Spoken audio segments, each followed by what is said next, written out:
Welcome to the Thornton Review, the show designed with you in mind. If it's important to you, it's important to us.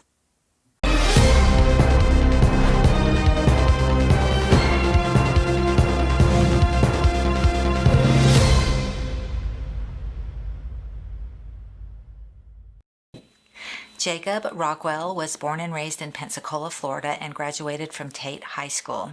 He met his wife Liz while attending UWF before joining the Air Force. He and Liz currently run a hotel and custom home building business. Jacob is very outspoken on local political issues and frequently attends school board, county commission, and city council meetings, as well as special planning meetings. He points out obvious issues and flaws in major policy. He's concerned about wasteful spending, crime, and the community as a whole. He has a very down-to-earth, straightforward, common-sense approach to his political activism.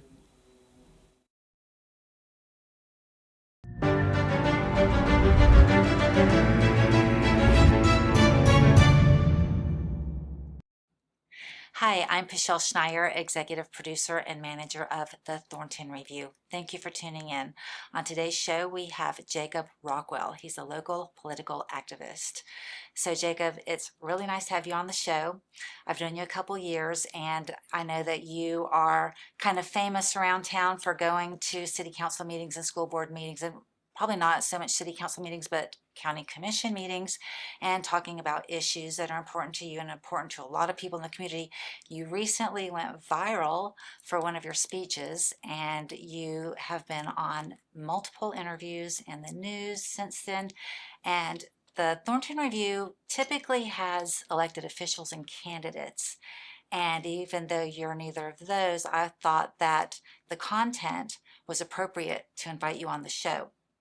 So thank you for coming on. We're going to get into the issues in a few minutes, but will you please introduce yourself? Well, thank you very much for having me. I really appreciate the opportunity to come here and speak on all this stuff. My name is Jacob Rockwell. I grew up here pretty much in Beulah my whole life outside of a stint in the military. And then me and my wife came back here and we tried to build a life for ourselves and start up some businesses and do stuff like that. Awesome. All-American business owner. Love it. Okay, well, we're going to take a commercial break, and when we come back, we'll begin our discussion with Jacob Rockwell.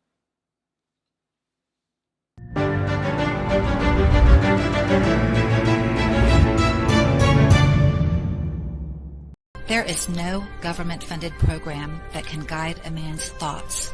Only God can do that.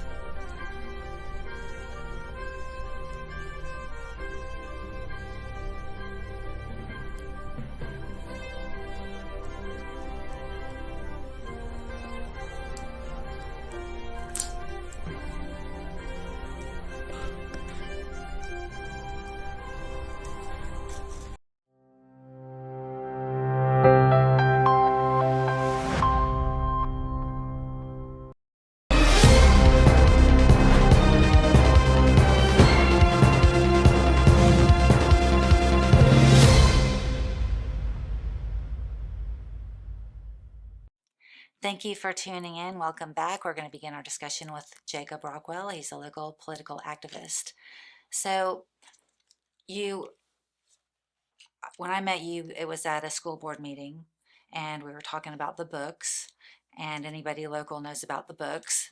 And I was impressed with your speech, and I wanted to meet you, so I introduced myself to you, and you were talking to Larry Downs Jr. outside the hall center right after that meeting. And so, but you and I became friends, and then I've kind of watched you and listened to you, and I agree with you on most of the issues. And you do go to the county commission meetings a lot, in the school board meetings, and you speak. And when you speak, you kind of present it in a way that you're looking out for the entire community, not just for yourself. So you recently went viral for speaking at a city council meeting. Was that the first time you ever spoke at a city council meeting, or had you been there before? No, that was the first time. Just like I said in the speech there, I try to stay in the county. I live outside city limits. I can't vote in the city. I can't vote for mayor or anything like that. So that's what I meant by my speech, that I stay out of the city's business, and typically they stay out of mine. They don't have any legislative or executive or taxing authority over me, Mhm. and I don't have any voting authority over them. So Mhm. they typically stayed out of my business Mhm. and until they send me that ticket, and then they made me their business. So Okay. So tell us exactly what happened. What was your speech about, and what made you decide to go speak to city council? uh, really, what happened is I got a ticket in the mail, and I know at that date and time that I was in Alabama and I couldn't have ran a red light, and that irked me. And after going through the rigmarole of going through the automated enforcement division private company down there in Orlando and going through Wasting all City your Hall, time. yeah, Yeah. yeah, going through I've City done it Hall, too. city clerk, don't try to get anything notarized in this town without paying money. That's what irked me too. Like, I shouldn't have to pay $10 just to get a notary so I can get my due process. And it's not really about the money. $10 isn't that much. You know, that's that's not. It's not about the money. It's about the principle. Mhm. And I was in Alabama, and it really irked me. And after going through, trying to get in touch with Carlos, going to the PPD, going to the courthouse, going to City Hall, nobody would really listen to me, and gave me the same ring around the rosy answers. And so I took it straight to the people that put it in place, Mhm. the people that wanted it there. Mhm. And I basically told them what I thought, and Mhm. then now here we are. Okay. So are they still wanting you to pay the ticket, or has it been waived? Oh no, they still want me to pay to have a hearing on August 4th. Mhm. The hearing is not in the courthouse; it's in City Hall, and it is not with a judge. It is with a hearing officer. Mhm. Okay. And a hearing officer, I have no idea what that is. Nobody in this whole process has been able to tell me what kind of qualifications that a hearing officer needs. Is he a judge just working on his, overtime, or is it an attorney? Is it a Mhm. prosecutor? Like, who is this person? I have no idea. Right. And is it going to be in a courthouse, or is it going to be in his office with just you and him sitting across from each City other? Hall Is somewhere. uh-huh. Yeah, Hmm. City Hall somewhere. Could No you idea. get an attorney? I mean, they gave you no directions or instructions, or they didn't tell you what to expect whatsoever. They just told you to come at this date and time. They send you a letter in the mail. It's about 3 paragraphs long, and it says you need to be here, or this is going to happen. If you need to file any pre-file motions, or your attorney needs to file any pre-hearing motions, this is Okay. how you do it, and then that's that. Okay. So you can get an attorney. There is that. I'm not going to get one for this hearing, although there are some attorneys that have expressed interest if I need to appeal. Interesting. Okay, good. So, how do you think it's going to go? Like, have you talked to somebody who knows Uh, like what's going to happen? an attorney friend of mine who I'm not going to name, he's going through the same thing, and his issue is actually a couple steps higher. He's actually got it going in front of district court, Mhm. so we're going to wait and see how that goes. I've got my defense set up, how I'm going to defend my ticket to the hearing officer, Mhm. and then we're just going to see how it goes from there. Mhm. Okay. It's pretty much holding pattern until I have to appeal. Mhm. Okay, so how did you get the ticket? Did it come in the mail, and how did a police officer stop somebody in a truck, or what exactly happened? No, you just get a ticket in the mail, and it's got a picture of the back of your car with the license plate Mhm. on it and how long From a camera. yeah, So from no cops were involved. It was a camera that gave you the ticket. no cops are involved whatsoever. There's been Mhm. no driver verification. Nobody pulled the driver over and handed them a ticket. They just sent it to me because I'm the owner of the vehicle. Mhm. Hmm. I wonder how flawed that system is, because I've gotten fine fees for going over the bridge, Mm, the toll fees. I've gotten toll fines, and the picture on the thing that they send me that's got my name, but it has a picture of a different car and a different license plate, mm. so it's flawed. I've heard that all the time. Seen all kinds of stories. People sent me all kinds of stuff ever since that thing went viral with Mhm. a few million views. Um, People have just sent me their stories in Mhm. Facebook Messenger. Hey, here's my story, and I'm just like, these are horror stories. Right. And people getting toll fees from cars in South Florida when they don't never even been down there. Okay. And then you got Well. people getting red light tickets Mhm. from other people driving their cars, and then the police want to say, oh, it's no big deal because you can transfer that responsibility to somewhere else. It's not my job to make sure the police send a ticket to the right person. Right. Exactly. Yeah, if the police pull somebody over for a DUI and they're driving mom's car, do they arrest mom who's sitting at home for the DUI? Right. No, they arrest the driver. Mhm. If if 18-year-old Chad is driving his mom's minivan around and he gets pulled over and the cops catch him with a bag of weed, do they charge dad sitting at home? No, they charge the kid, the driver. Mm-hmm. And so this whole thing with the red light ticket is the same thing, and they try to get around that with by labeling it a civil issue. But the judge down in South Florida, I forget his exact name, but in his McFadden ruling, he ruled that the entire process is unconstitutional. Oh, well, Yeah. that's on your side then. I Mhm. mean, it's on everybody's side. The ownership presumption of guilt is unconstitutional. Right, exactly. And so say somebody lets them borrow their car and that person gets the red light ticket or whatever, yeah, the ticket, and it gets mailed to them, like in your case. Mhm. I mean, I know you can afford the ticket. It's not the money, it's the principle of Yeah. it. But what if somebody like really couldn't afford it and they are a law-abiding citizen and they don't speed, but then somebody got the ticket while they're driving their car, and are they supposed to go collect from that person? That's I mean, exactly that's taking the law into your own hands. You can't do that. It's exactly what the dangerous. police want you to do No, that's is to become a dangerous. police officer and to go get their driver's license and information and write it down, because that's what the affidavit that they want you to fill out requires, is a full-on like enough information that you could pull out a credit card on that person. Driver's license info, date of birth. It's ridiculous. I think even Social Security's in there too. I don't have it right in front of me, so I can't remember, but it's insane. Well, I agree with you, and I wish you the best on that. So, what about let's completely change the subject now Shift gears. yeah, and talk about overdevelopment. Oh, my favorite subject. Okay, mine too, recently. With the clear cutting and the tract homes and the deforestation and all the animals. Where my parents live, we've got coyotes eating their chickens and cats. People wonder why a 500-pound black bear is walking through Gulf Breeze. Yeah. I mean, yeah, because I manage properties out there, and we have to keep bungee cords around the garbage cans because so many times. Where did these come from? Yeah, they'll just be garbage strewn all over the yard, and I've got to hire somebody to go out there and pick it up. And so, yeah, and you see videos all over social media now of like raccoons trying to eat chihuahuas, and the owner's like beating off the raccoon with a broom because he's eating his chihuahua. And I can just imagine that what used to be a forest behind that home is now clear cut and is a development. And people don't understand that we need zoning and density to preserve and conserve our natural habitats for wildlife.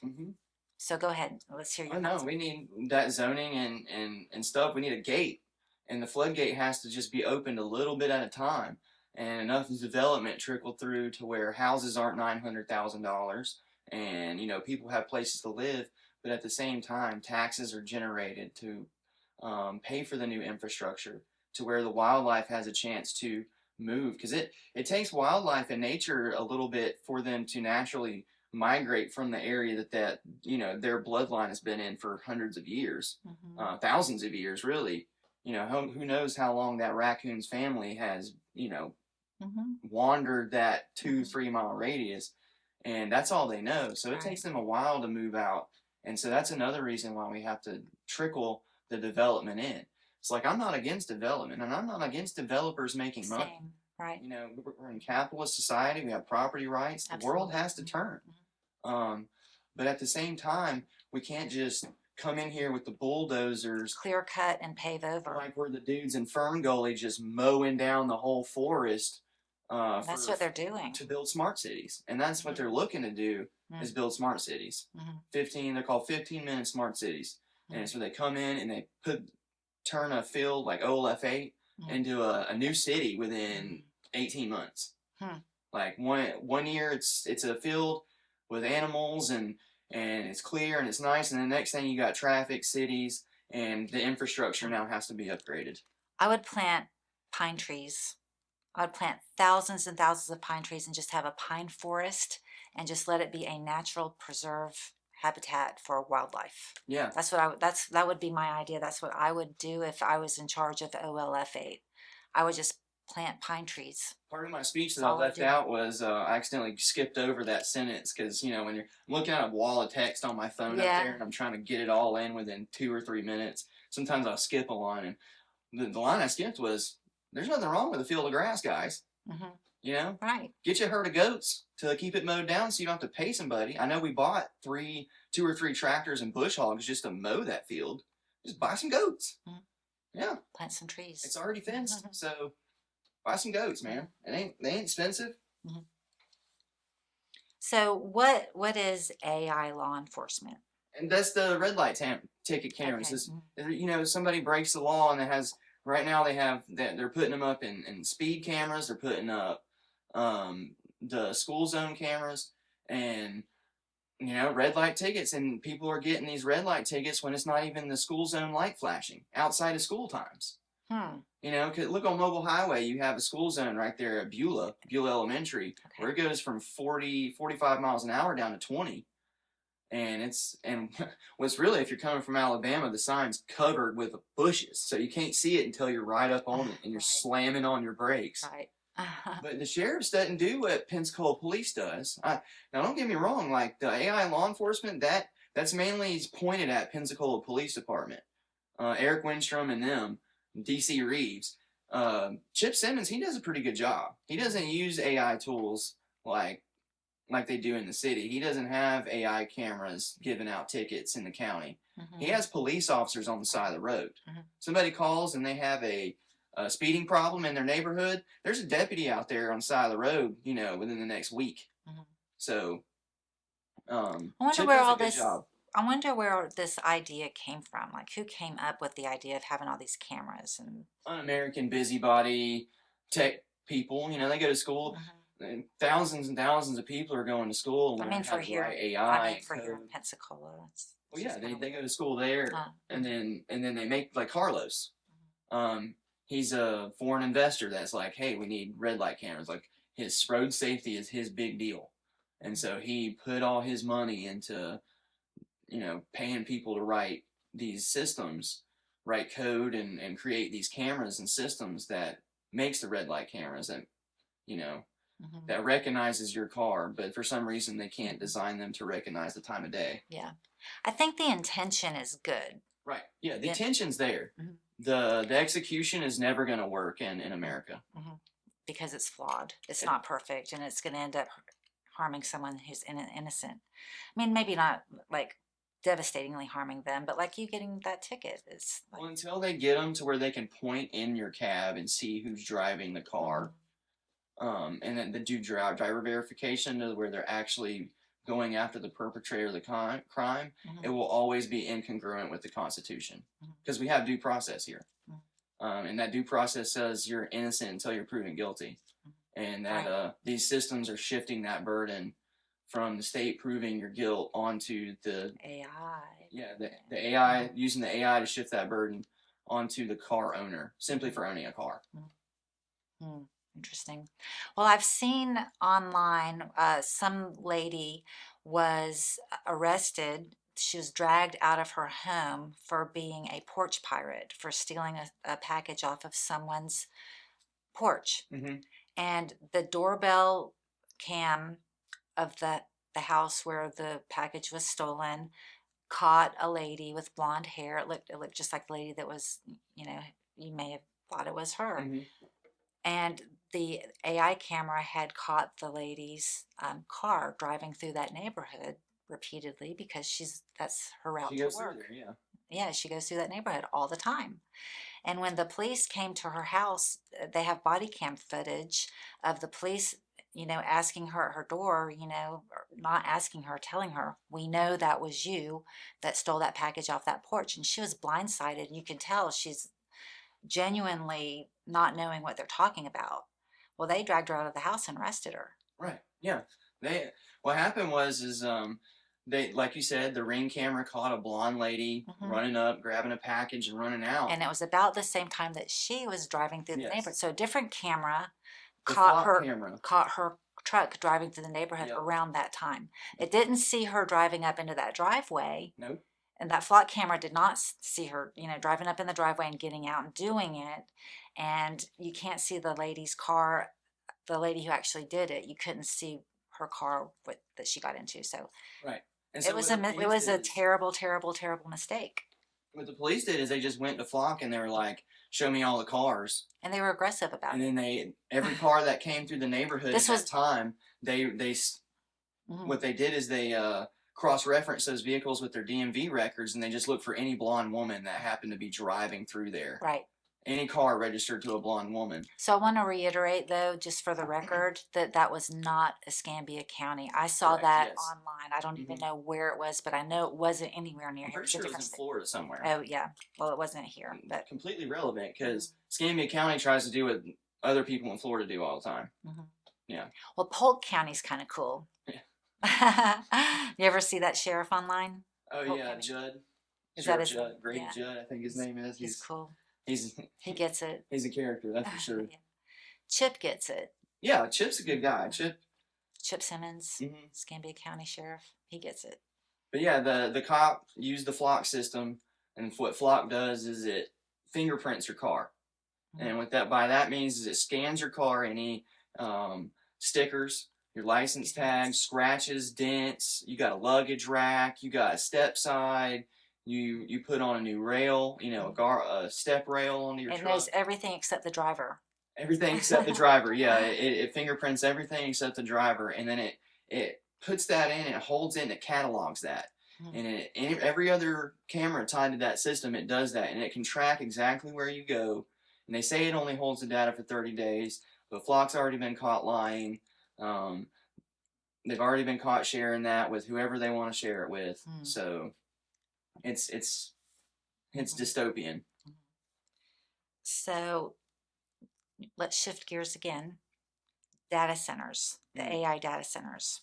What do you know about them, and what is your opinion on them? That's kind of like shifting from 4 high to 4 low a little bit there. I know, right? Because the data centers, the reason they're being proliferated is because the surveillance apparatus in the United States is being proliferated. You got to store all these images and all these sound files and all these video files somewhere, and the AI has to be able to go and grab that information within seconds of real time. So where are they going to get stored? They're not getting stored on the moon. They're getting stored in data centers in our communities, and that's one thing that people have against these data centers. And data centers themselves, go from ones that are the size of a tool shed to ones that are the size of an entire town. Like the Colossus 2 in Tennessee, that thing is massive. I think it's almost as big as the city of Pensacola. What? It's huge. It takes up massive city blocks, and it erases massive amounts of water. So did they cut down a forest to put it there? I think they put it in Nashville, so it was Nashville's already been. It's already been cut. Yeah, it's already been clear cut for decades. So I'm pretty sure that's where it is. But here in our town, even like the gigabattery factory that was found out about. That gigabattery factory, a lot of times that company that puts those up, they want to put a smart city up around it, and those smart cities need a 3 to 4 acre sized football field sized data center to run them, because it's all run by AI and automation. The traffic lights, the parking tolls, everything.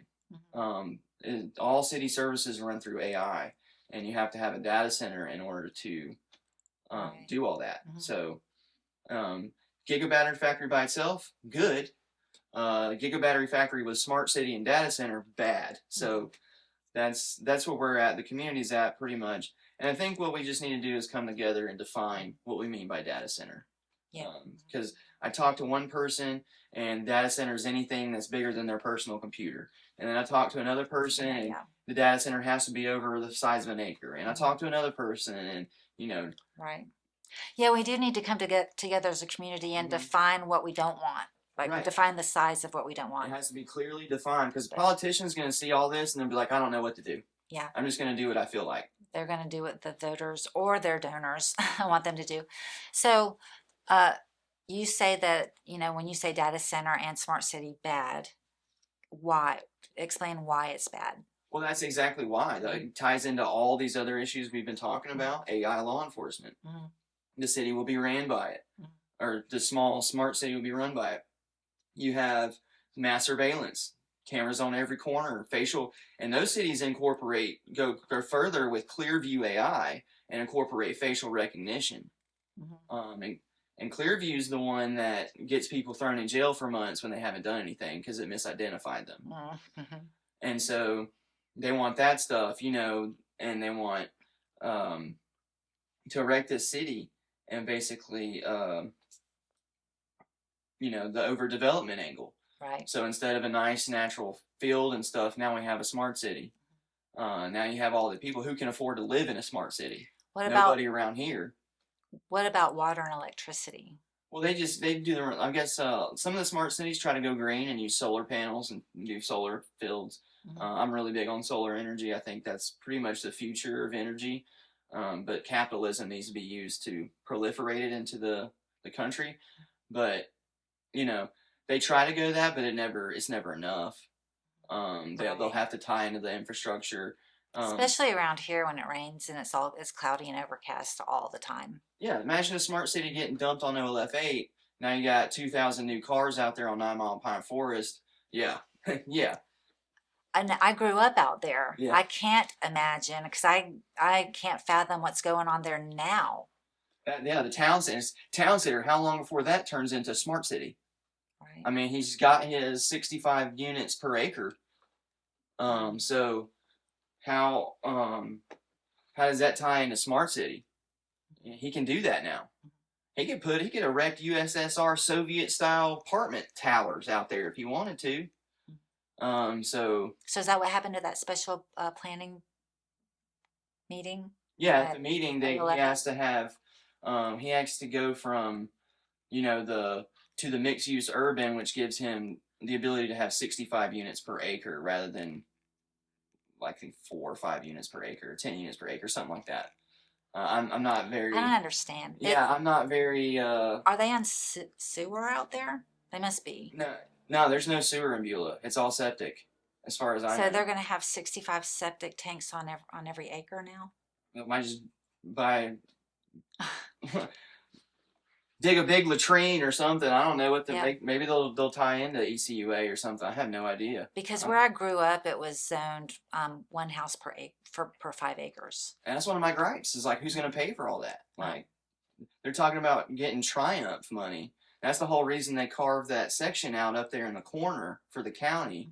The least valuable piece of the property. They left that to the county, and they leave that for the county. Now they can get Triumph Gulf Coast funding.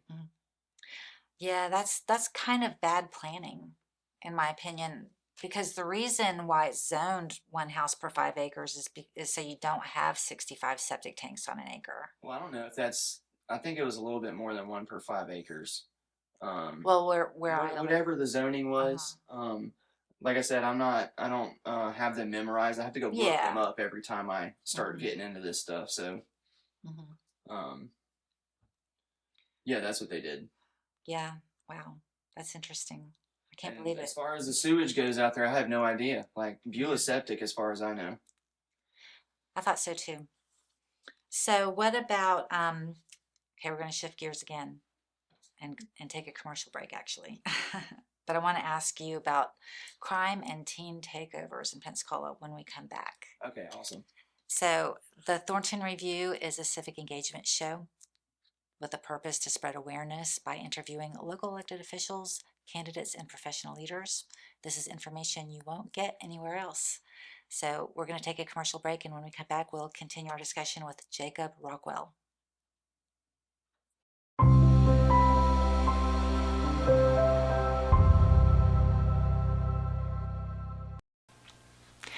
If you're watching on YouTube, hit the subscribe button right now. Be sure to like the video and hit the notification bell so you never miss a great guest. We provide this content as a public service, and it helps our channel when you like, subscribe, and hit the notification bell. You can watch us at our YouTube channel, The Thornton Review, at The Thornton Review 7810, our website, thethorntonreview.com, on Vimeo. Please follow The Thornton Review.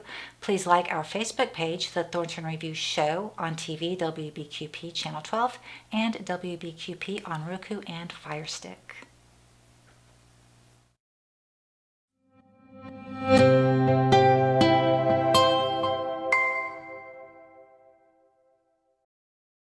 Military discounts.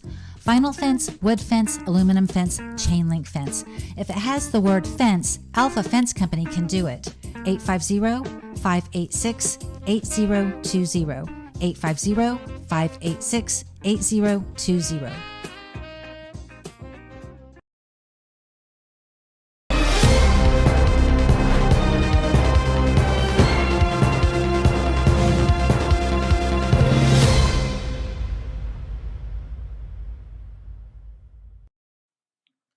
Thank you for tuning in and welcome back. We'll continue our discussion with Jacob Rockwell. So I want to talk about crime in Pensacola and teen takeovers. We had the one at the mall, at Cordova Mall. Well, there was one planned on Pensacola Beach, and Sheriff Simmons halted it before it, came to truth. And then we did have one in Cordova Mall. And then we had what a lot of people were calling a teen takeover on the 4th of July, which was actually July 5th because it was after midnight. But a lot of those people who were involved were actually young adults. They weren't even teenagers. Mm-hmm. So tell me what you know about those instances and what you think about them. What I think about them is they're happening constantly because we're allowing them to happen. Chip shut the one down because he put boots on the ground. Mm-hmm. And we need to be a little bit. I'm a little bit more extreme when it comes to this situation than other people. In order to stop rioting, and that's what this is. We need to stop calling them takeovers and just start calling them riots. Yeah. Because that's exactly what they are. Yeah. A bunch of people. They're coming from Mississippi. They're coming from Alabama. They're coming from Louisiana, Georgia, all over. Central Florida. They're coming here to our town and our beaches, and they're rioting. And it's because we allow them to. And, the city's talking about programs and taxi rides back. You going to give them a taxi ride back to Mississippi? No.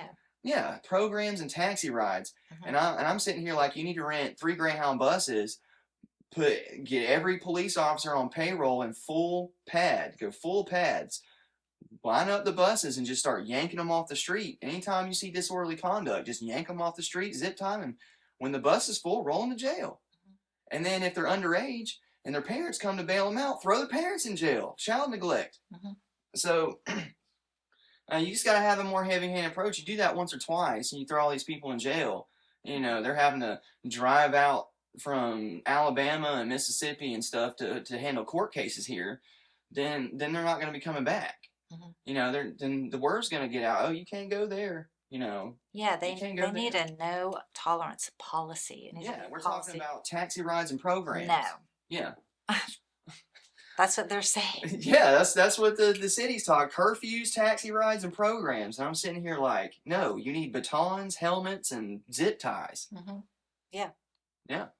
That's how you look around the earth right now. You look around different situations, and you have riots going on in the UK. You have riots going on here in the US. You have riots going on in South America, and you have a riot in Middle East, everywhere, really. The whole world's rioting.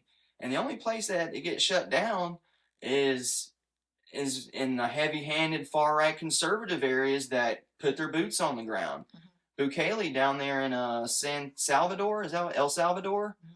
He turned that place around. That was run by gangs. Wow. And how did he turn it around? How did he stop the gang rioting?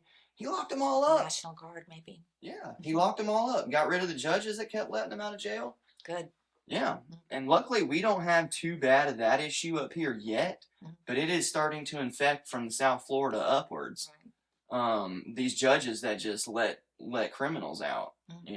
I know that sheriffs and chiefs of police go to seminars and they go to continued training also. Mm-hmm. So hopefully there's somebody who can teach Pensacola some things Right. that, Yeah. that are tried and true. Well, maybe And some maybe policy. Chip can teach policy. Winstrom a thing or two, Mhm. because the county doesn't have this problem. There ain't Mhm. no teen takers out in Beulah. Right. There ain't no teen takeovers. You know, It's we not tried to go out allowed. to the beach and they got shut down. Yeah, well, Sheriff Simmons sent out a pretty clear message that it's Yeah. not going to happen. And how many It's not times have they allowed. tried to go back to the beach? They haven't. Hmm. So, Eric Winstrom, if you see this, get your boots on the ground, man. Call Eric. If you need some deputies to help you out, call them. Like these egos, we got to put them aside. Yeah, we need a no tolerance No tolerance. In policy. Pensacola and Escambia, that's like peanut butter and jelly. That goes together. You can't have one without the other.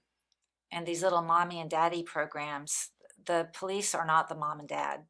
No, no. It's like that after school program that Michelle Salzman was boasting about on her page, where the kid brings drugs to school. They don't suspend them or arrest them. They leave them in school and then take them to an after school program for a few weeks. They need to investigate the parents. Yeah. If the kids are doing drugs, they're probably getting it from an older brother or sister or a parent. Or a parent, yeah. So there needs to be an investigation if a child has drugs on them. 100%. That's just ludicrous. Not sending them back to my kid that doesn't have drugs. Right. Yeah. Exactly. Or, yeah. Your kid was in the school system about 4 years ago. So. Yeah, and it happened. Yeah. When he was in middle school, some kid brought some marijuana to middle school. And it's not even marijuana these days. Kids aren't bringing a joint to school. They're bringing meth, fentanyl, guns, knives. And people wonder, like, why the voucher system's so popular. Right, exactly. I know, yeah. Well, I put my son in private school too. Yeah. I didn't use a voucher, but paid for it. But it's like the government's riding a bicycle down the road, and they stick their wheel in their own spoke and fall over on their face, just like that meme. And they're like, "What happened?" Right. Well, you did it to yourself, buddy. Yeah. And then same thing with these takeovers. We're doing it to ourselves. We're not shutting it down. Like if you hear there's a whisper of a teen takeover on social media, Palafox Street should be lined with Pensacola police in full gear. Yeah, like pads, helmets, batons, shields, everything. Absolutely. Send a message. Absolutely. If it can't cost that couple extra tax dollars, you got no problem spending $100,000 on flop cameras. And what'd they do? Nothing. Yeah. So the one on July 4th, July 5th wasn't organized. It wasn't a pre-planned thing. People just started going downtown. Well, the word's out already. Well, it was after midnight. Every business was closed except the bars. And a lot of these people were not even old enough to be in a bar. And people shared. And they ain't spending no money.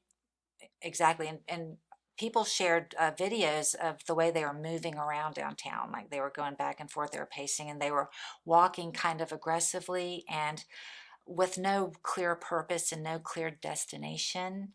And they just looked angst up, like they were looking for something to happen. They were looking for like an event or like something to happen.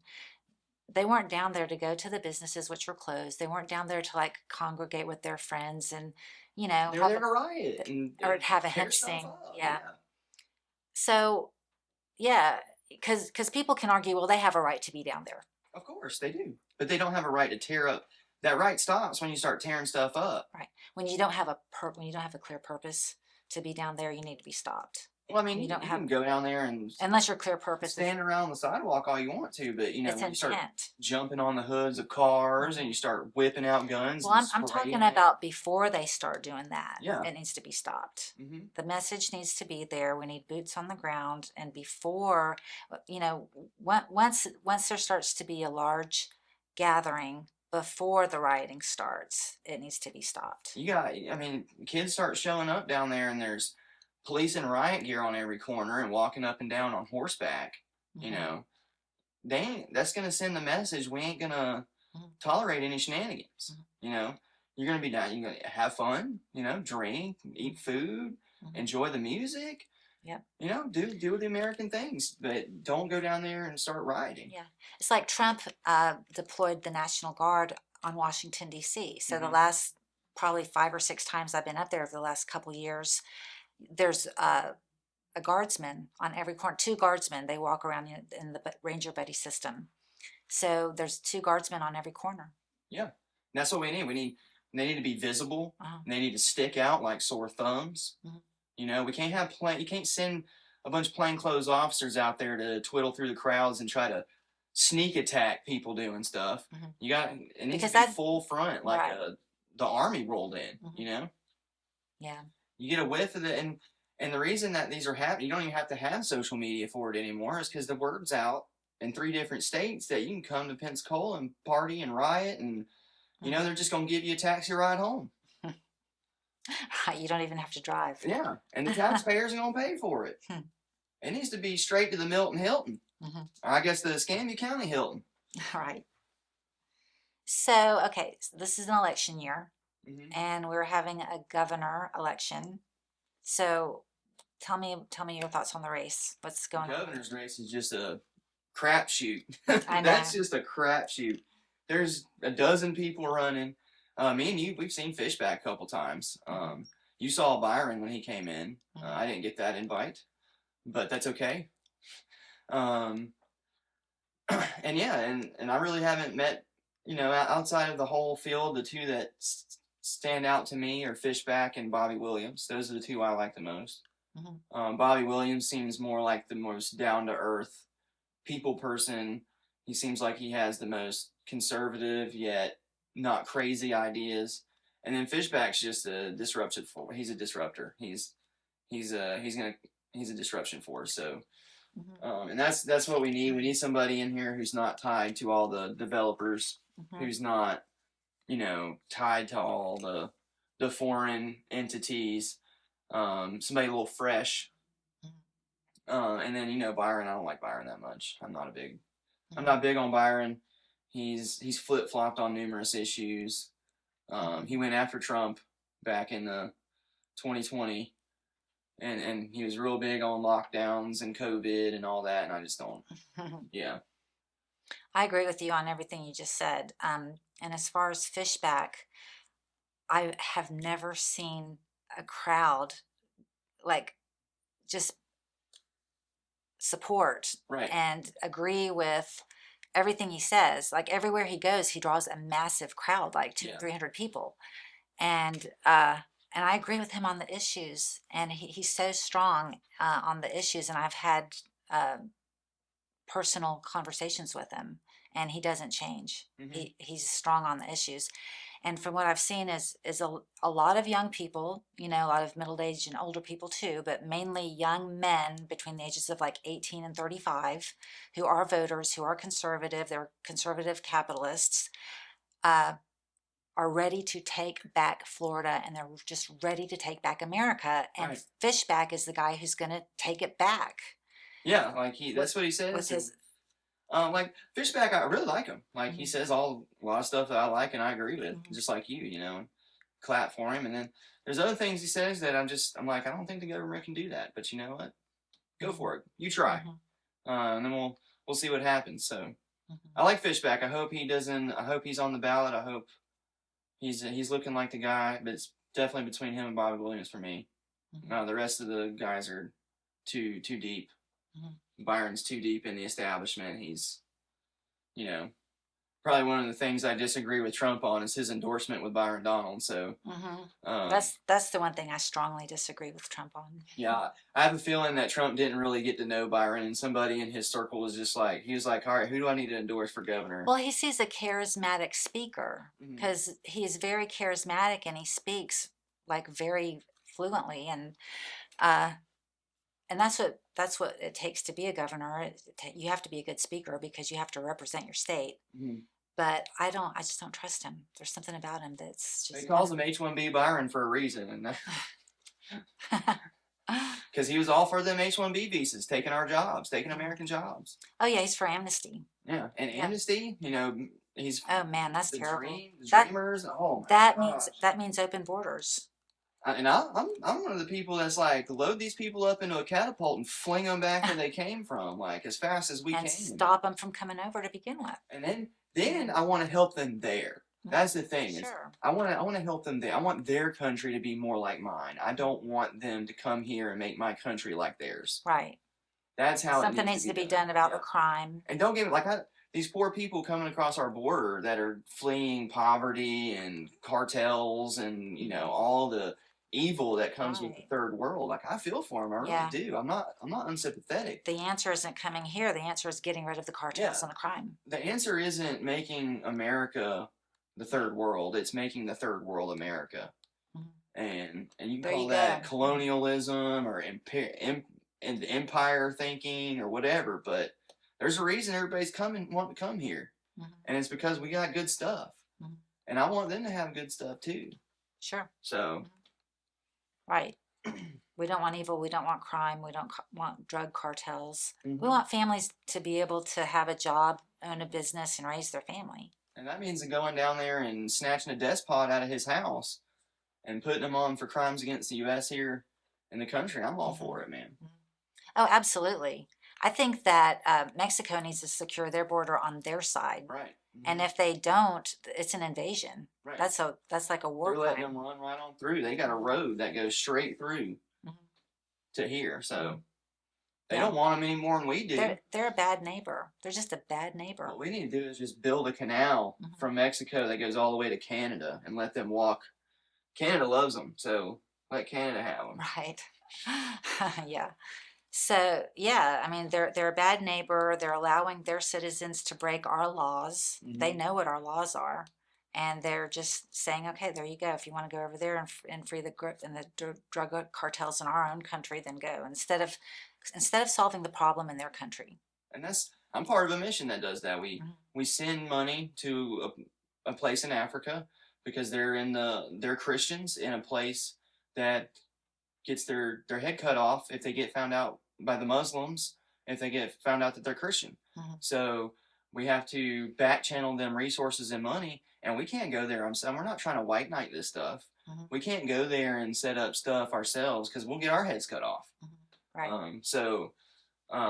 Everything's got to be done back channel, but that's what I believe in, is helping them there where they are, helping the people solving the problems where the problems are. Bandaging on us a symptom by inviting the whole world into the U.S. isn't going to do anything except crush the one part of the world that can actually help them. And that's exactly what it's doing. Yep. So, and more programs is not the answer. No, Taxi rides is not the answer. And that's why we like Fishback and Bobby Williams, because Byron was for all them programs until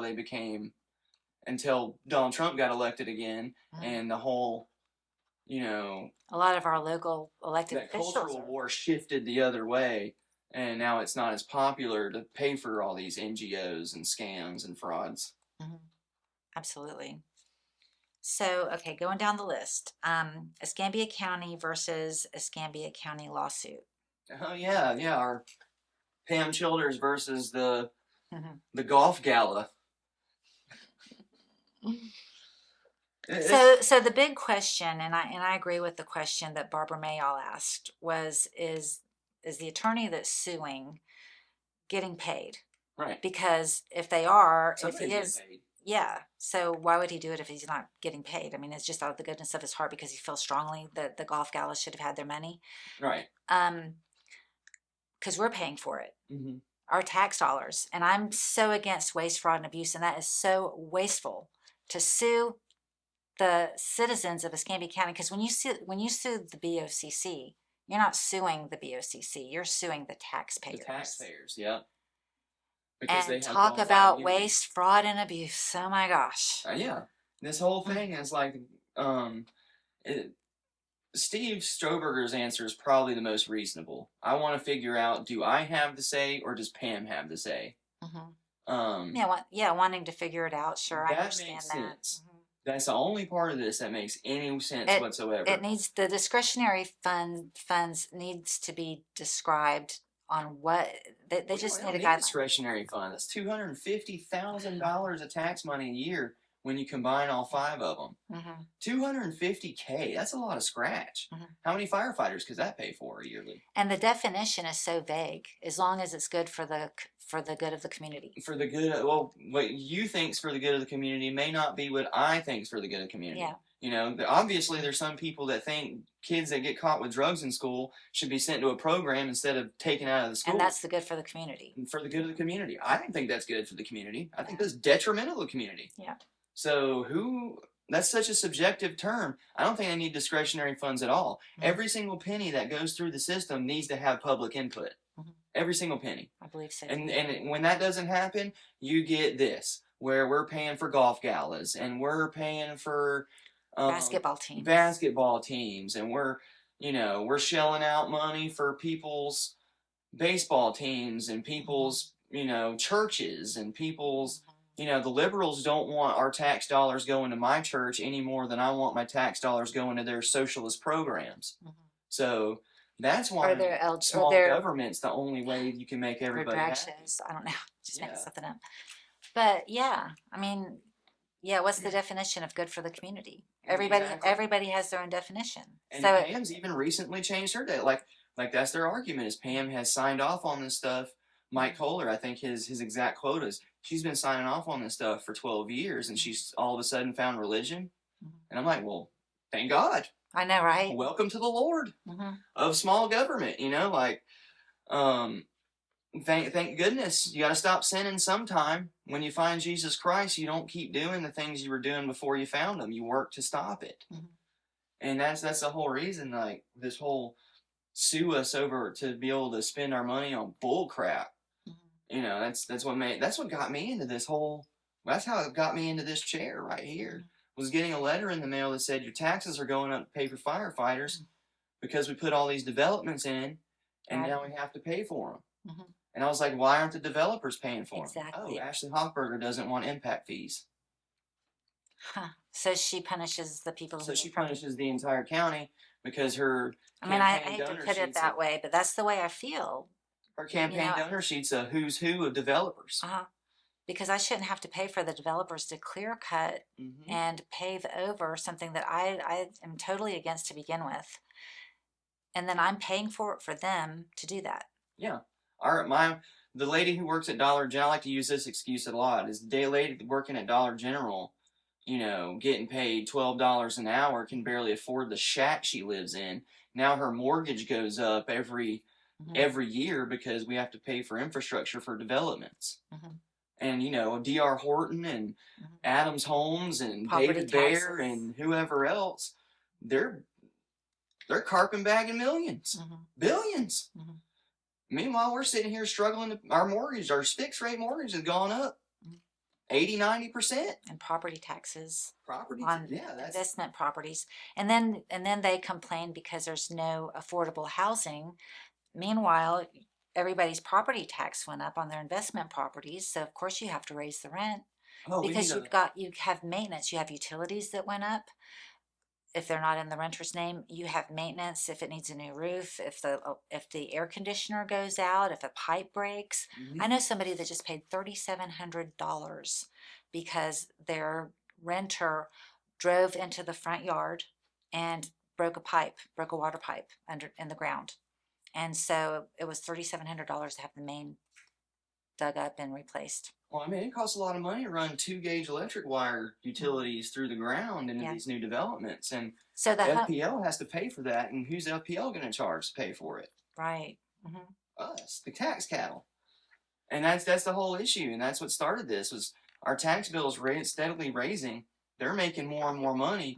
We're getting poorer and poorer, and nobody's listening. The new people moving into those houses that they're building are the ones that should have to pay for it. The developers and then the new people who are moving in, not the people who are already here. That just does not make any sense. It's not people that live here that are moving in. Like, there's we need affordable housing. Well, they put this up, and now the house is $400,000. You think somebody 22, 23 years old, freshly married, at the apprenticeship level of their trade, is going to be able to afford that? No. It's going to be people who sold their studio apartment in New York for $3 million, and now they have 10 times as much buying power in the market as we do. Right. And that's who they're building this for, is Yankee transplants. So I know after COVID, we had an influx of people from California, Hmm. and they came over and they bought up a lot of houses because after COVID, for some reason, uh, when the beach opened up, we had tourism year round for about 2 or 3 years. And then that's not typical of Pensacola because after school starts and after Labor Day, it pretty much slows down. And then between Christmas and like spring break, it is like dead. Hmm. And a lot of people from California came in and bought like 2 or 3 or 4 $300,000 homes in Gulf Breeze, thinking, "Oh, I'm going to put them on Airbnb and and just make a fortune," because they thought it was year round. Well, 2 or 3 years later, when they realized it wasn't year round, they had to sell or they went to long term rental Hmm. because Airbnb, And now we have a bunch of California landlords. yeah, Yeah, of because they have way more because they buying power sold, than we they do. may have sold one property in California and came over here and bought 3 or 4. And the commissioners and the developers and the developer committee, they love that. Mm-hmm. That's money, money, money by the pound. Yep. Mm-hmm. So they love that. They don't care who's coming in here and moving in. We need tax reform. Yeah. I mean, I'm from here. I've had some of the same property for, my parents have had some of the same property for over 50 years. Taxes should not just be raised every year. And we do need tax reform. Tax reform is huge because you go to the county commissioners and like, how can you raise my taxes to pay for firefighters in 1 month and in the next month be talking about a $200 million base center upgrade? Mm-hmm. Oh, that's because this tax revenue stream is for these things, this tax revenue stream is for these things, and this tax revenue stream is for these things. Instead of it all just being for infrastructure and making sure the taxpayer isn't on the hook for people making money. Mm-hmm. And that whole thing needs to be redone. Like the tourism development tax. Mm-hmm. That shouldn't just have to be used on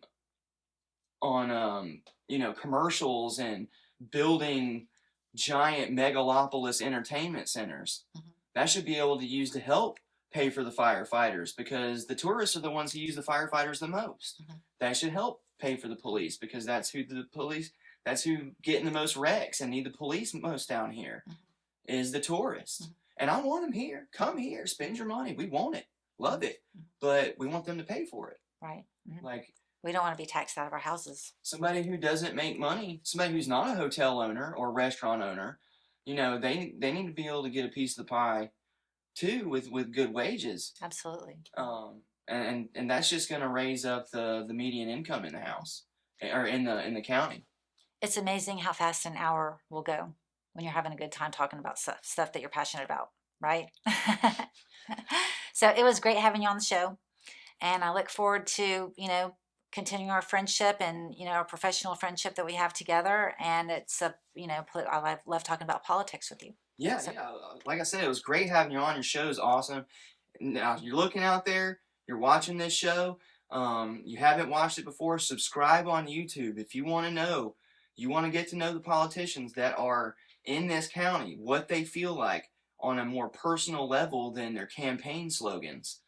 This is the show to watch. So if you want to stay informed and know who to vote for, the Thornton Review is where to go. Thank you for that. So the Thornton Review is on the air to provide public service awareness and intellectual infrastructure to our community. And this show is made possible by Ida Gates, Godly Tees LLC, Alpha Fence Company, Larry Downs Jr. Plumbing, and Gary Sapp Automotive. And of course, our guest, Jacob Rockwell, local Escambia County political activist. Thank you for coming on. I enjoyed it. And we want to thank you for watching this episode of the Thornton Review. Bye-bye.